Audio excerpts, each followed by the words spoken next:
जय श्री कृष्णा। श्रीमद् भागवत पुराण में आपने जाना सनकादि मुनि द्वारा जय विजय को श्राप और वैकुंठ से पतन। आशा करती हूँ कि इससे पहले के सभी अध्याय आपने ध्यानपूर्वक सुने होंगे। इससे आपका कथा प्रवाह बना रहता है और श्रवण करने वाले को पूर्ण फल की प्राप्ति होती है। आज हम श्रीमद् भागवत पुराण का तृतीय स्कंद का 17 और 18 अध्याय श्रवण करेंगे। हिरण्यकश्यपु और हिरण्याक्ष का जन्म तथा हिरण्याक्ष की दिग्विजय। आइए कथा आरंभ करते हैं। 17वां अध्याय, हिरण्यकश्यपु और हिरण्याक्ष का जन्म तथा हिरण्याक्ष की दिग्विजय।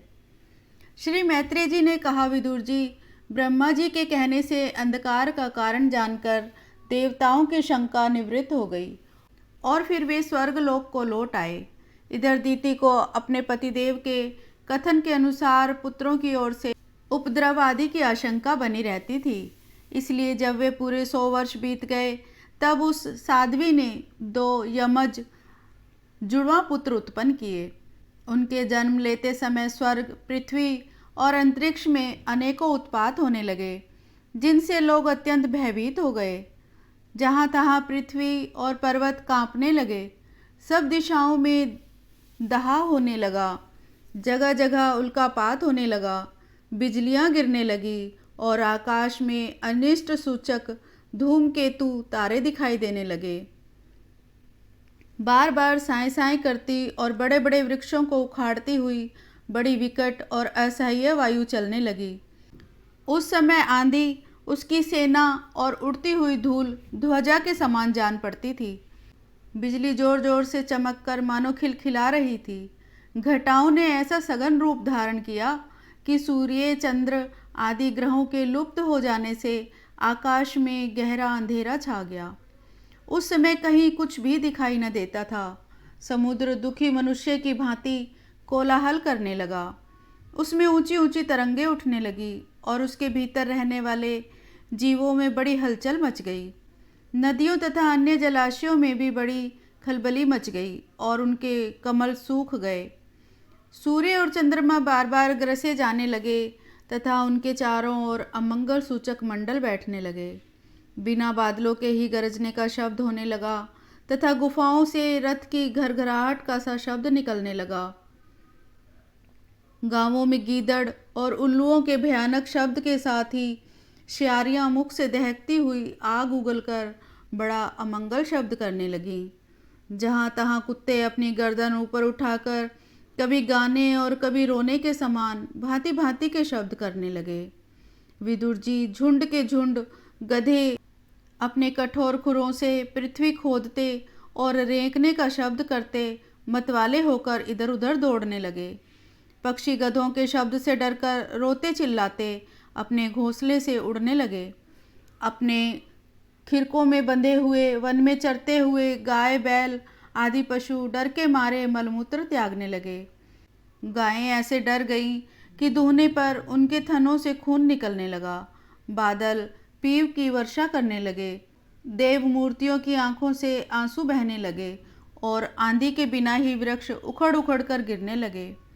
शनि, राहु आदि क्रूर ग्रह प्रबल होकर चंद्र, बृहस्पति आदि सौम्य ग्रहों तथा बहुत से नक्षत्रों को लांग कर वक्र गति से चलने लगे तथा आपस में युद्ध करने लगे।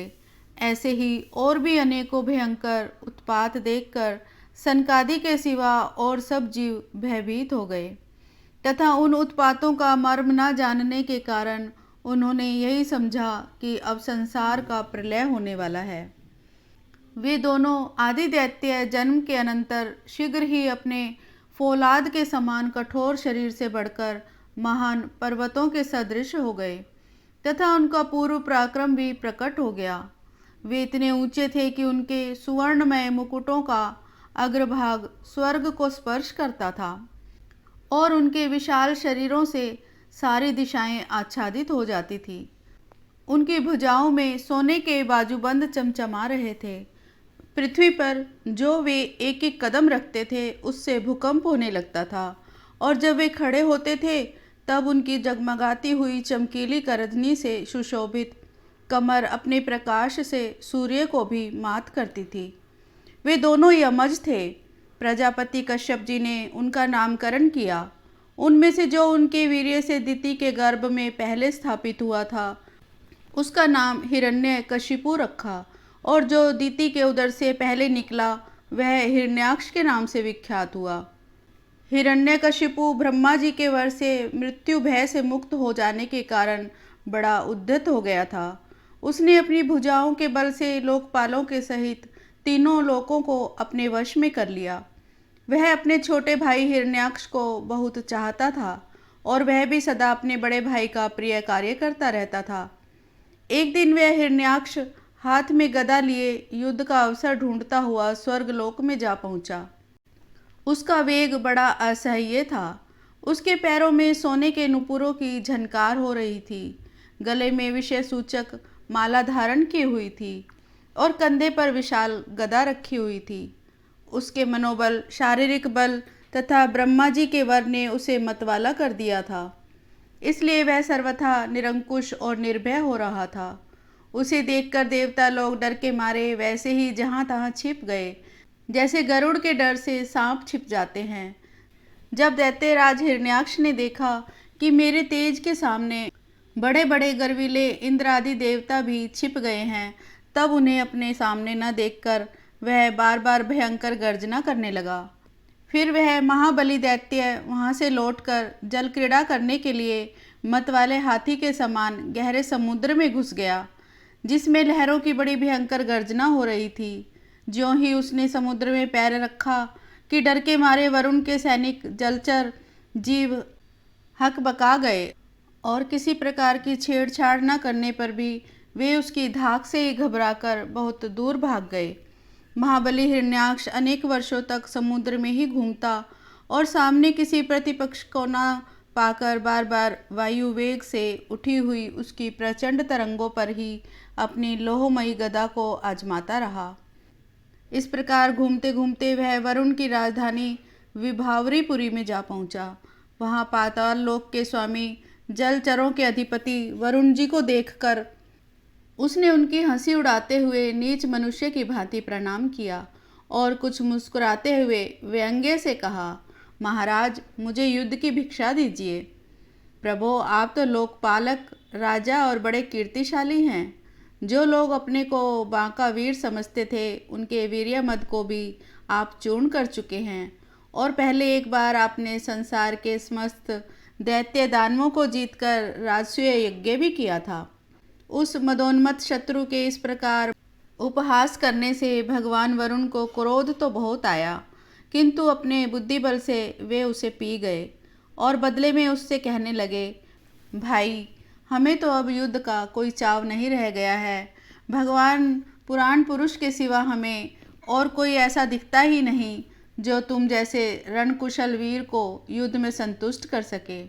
दैत्यराज, तुम उन्हीं के पास जाओ, वे ही तुम्हारी कामना पूरी करेंगे।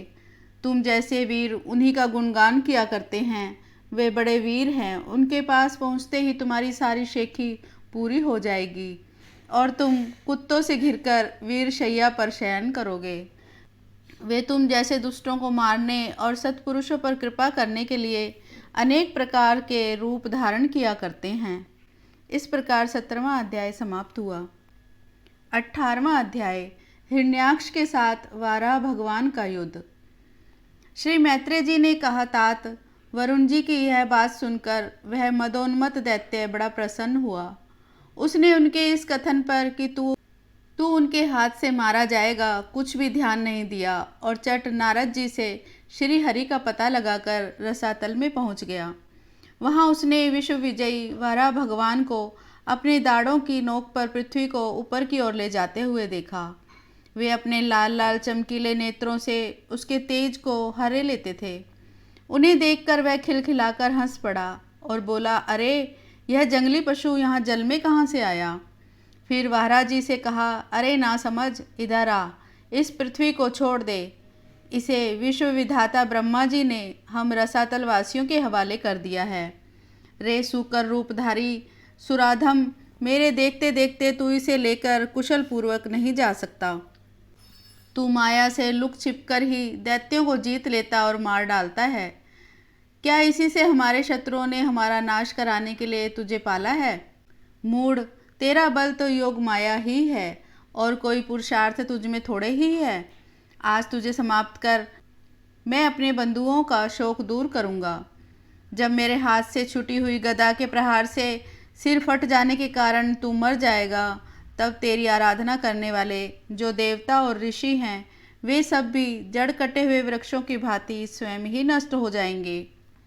हिरण्याक्ष भगवान को दुर्वचन बाणों से छेदे जा रहा था, परंतु उन्होंने दांत की नोक पर स्थित पृथ्वी को भयभीत देखकर वह चोट सह ली तथा जल से उसी प्रकार बाहर निकल आए जैसे ग्रह की चोट खाकर हथनी सहित गजराज।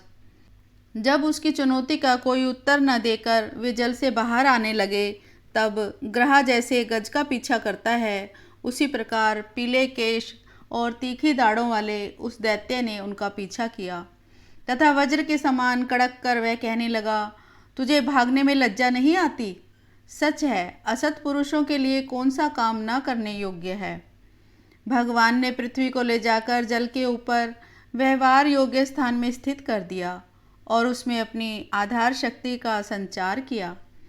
उस समय हिरण्याक्ष के सामने ही ब्रह्मा जी ने उनकी स्तुति की और देवताओं ने फूल बरसाए। तब श्री हरि ने बड़ी भारी गदा लिए अपने पीछे आ रहे हिरण्याक्ष से, जो सोने के आभूषण और अद्भुत कवच धारण किए था तथा अपने कटु वाक्यों से उन्हें निरंतर मर्माहत कर रहा था, अत्यंत क्रोधपूर्वक हंसते हुए कहा। श्री भगवान ने कहा, अरे सचमुच ही हम जंगली जीव हैं जो तुझ जैसे ग्राम सिंह अर्थात कुत्तों को ढूंढते फिरते हैं। दुष्ट वीर पुरुष तुझ जैसे मृत्यु पाश में बंधे हुए अभागे जीवों की आत्मशलाघा पर ध्यान नहीं देते। हाँ, हम रसातल वासियों की धरोहर चुराकर और लज्जा छोड़कर तेरी गदा के भय से यहाँ भाग आए हैं। हम में ऐसी सामर्थ्य ही कहाँ कि तेरे जैसे अद्वितीय वीर के सामने युद्ध में ठहर सकें। फिर भी हम जैसे तैसे तेरे सामने खड़े हैं। तुझ जैसे बलवानों से बैर बांधकर हम जा भी कहाँ सकते हैं। तू पैदल वीरों का सरदार है, इसलिए अब निशंक होकर उधेड़ बूंद छोड़कर हमारा अनिष्ट करने का प्रयत्न कर और हमें मारकर अपने भाई बंधुओं के आंसू पोंछ। अब इसमें देर न कर। जो अपनी प्रतिज्ञा का पालन नहीं करता वह असभ्य है, भले आदमियों में बैठने लायक नहीं है। मैत्रेय जी कहते हैं, विदुर जी, जब भगवान ने रोष से उस दैत्य का इस प्रकार खूब उपहास और तिरस्कार किया, तब वह पकड़कर खेलाए जाते हुए सर्प के समान क्रोध से तिलमिला उठा। वह खींचकर लंबी लंबी सांसें लेने लगा। उसकी इंद्रियां क्रोध से क्षुब्ध हो उठी और उस दुष्ट दैत्य ने बड़े वेग से लपककर भगवान पर गदा का प्रहार किया, किंतु भगवान ने अपनी छाती पर चलाई हुई शत्रुओं की गदा के प्रहार को कुछ ऐसे टेढ़े होकर बचा लिया, ठीक वैसे ही जैसे योग सिद्ध पुरुष मृत्यु के आक्रमण से अपने को बचा लेता है। फिर जब वह क्रोध से होठ चबाता अपनी गदा लेकर बार बार घुमाने लगा, तब श्री हरि कुपित होकर बड़े वेग से उसकी ओर झपटे। सौम्य स्वभाव विदुर जी, तब प्रभु ने शत्रु की दाईं भौं पर गदा की चोट की, किंतु गदा युद्ध में कुशल हिरण्याक्ष ने उसे बीच में ही अपनी गदा पर ले लिया। इस प्रकार श्री हरि और हिरण्याक्ष एक दूसरे को जीतने की इच्छा से अत्यंत क्रुद्ध होकर आपस में अपनी भारी गदाओं से प्रहार करने लगे। उस समय उन दोनों में ही जीतने की होड़ लग गई। दोनों के ही अंग गदाओं की चोटों से घायल हो गए थे। अपने अंगों के घावों से बहने वाले रुधिर की गंध से दोनों का ही क्रोध बढ़ रहा था और वे दोनों ही तरह तरह के पैंतरे बदल रहे थे। इस प्रकार गौ के लिए आपस में लड़ने वाले दो सांडों के समान उन दोनों में एक दूसरे को जीतने की इच्छा से बड़ा भयंकर युद्ध हुआ। विदुर जी, जब इस प्रकार हिरण्याक्ष और माया से वराह रूप धारण करने वाले भगवान यज्ञ मूर्ति पृथ्वी के लिए द्वेष बांधकर युद्ध करने लगे, तब उसे देखने के लिए वहाँ ऋषियों के सहित ब्रह्मा जी आए। वे हजारों ऋषियों से घिरे हुए थे। जब उन्होंने देखा कि वह दैत्य बड़ा शूरवीर है, उसमें भय का नाम भी नहीं है, वह मुकाबला करने में भी समर्थ और उसके पराक्रम को चूर्ण करना बड़ा कठिन काम है, तब वे भगवान आदि सुकर रूप नारायण से इस प्रकार कहने लगे। श्री ब्रह्मा जी ने कहा, देव, यह दुष्ट दैत्य बड़ा प्रबल हो गया है। इस समय यह आपके चरणों की शरण में रहने वाले देवताओं, ब्राह्मणों, गौओं तथा अन्य निरपराध जीवों को बहुत ही हानि पहुंचाने वाला, दुखदायी और भयप्रद हो रहा है। इसकी जोड़ का और कोई योद्धा नहीं है, इसलिए यह महाकंटक अपना मुकाबला करने वाले वीर की खोज में समस्त लोकों में घूम रहा है। यह दुष्ट बड़ा ही मायावी, घमंडी और निरंकुश है। बच्चा जिस प्रकार क्रुद्ध हुए सांप से खेलता है, वैसे ही आप इससे खिलवाड़ ना करें।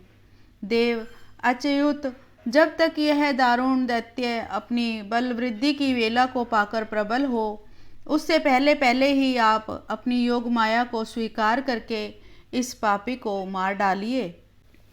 प्रभो, देखिए, लोकों का संहार करने वाली संध्या की भयंकर वेला आना ही चाहती है।